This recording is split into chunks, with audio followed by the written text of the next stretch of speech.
So the other day I mentioned that I would do a video of my install of my kicker motor on my Mako 204 center console. Um, Here it is. I've got it mounted to the transom now successfully. I didn't do much video of the actual install process, but I'll highlight some of the things that I learned along the way and just kind of cover some of the challenges that I had. Some were expected and some were unexpected. But you can see I got it here with the extended tiller handle.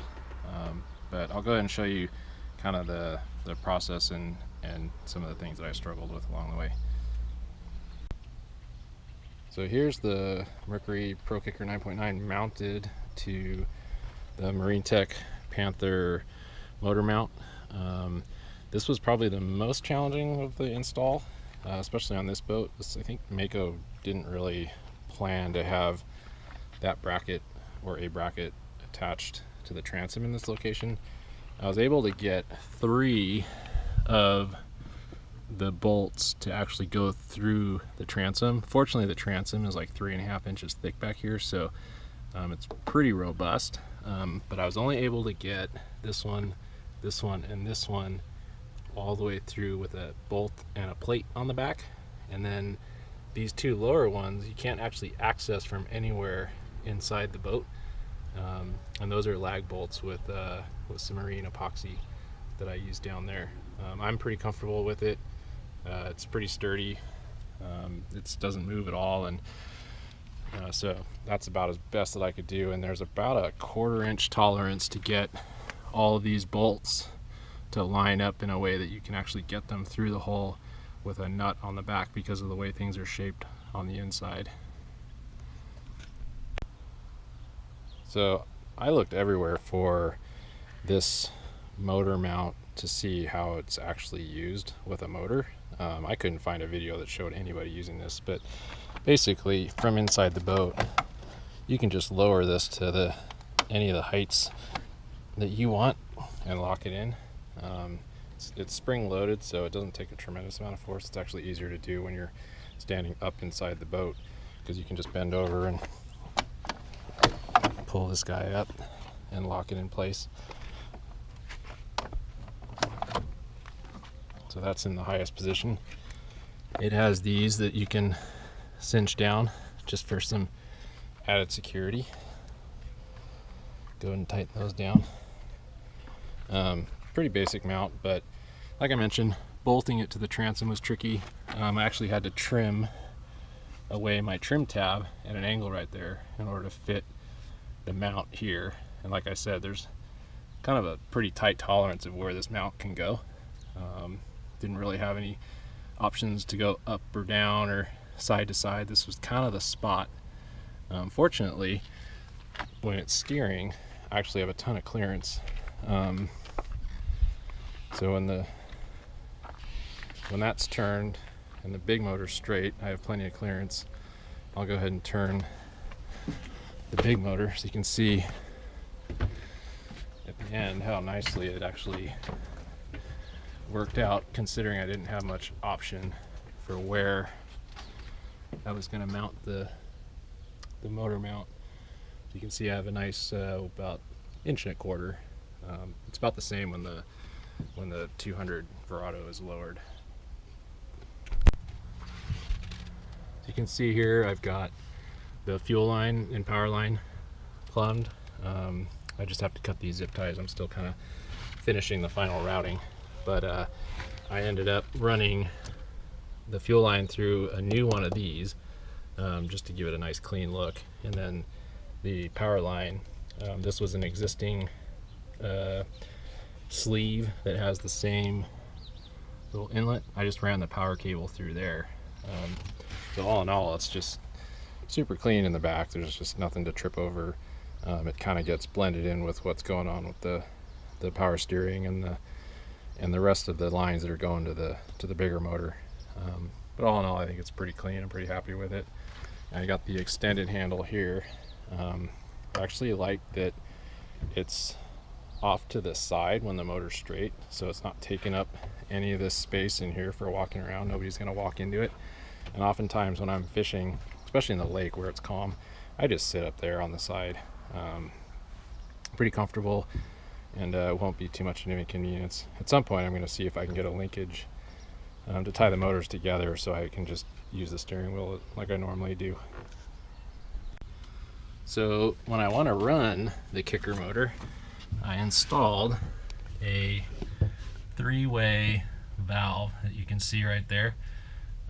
So when I want to run the kicker, I just put it on the kicker motor, and when I want to run the big motor, I run it there. I can even turn the fuel off if I wanted. It's a 3-way, so it has the option to turn the fuel off.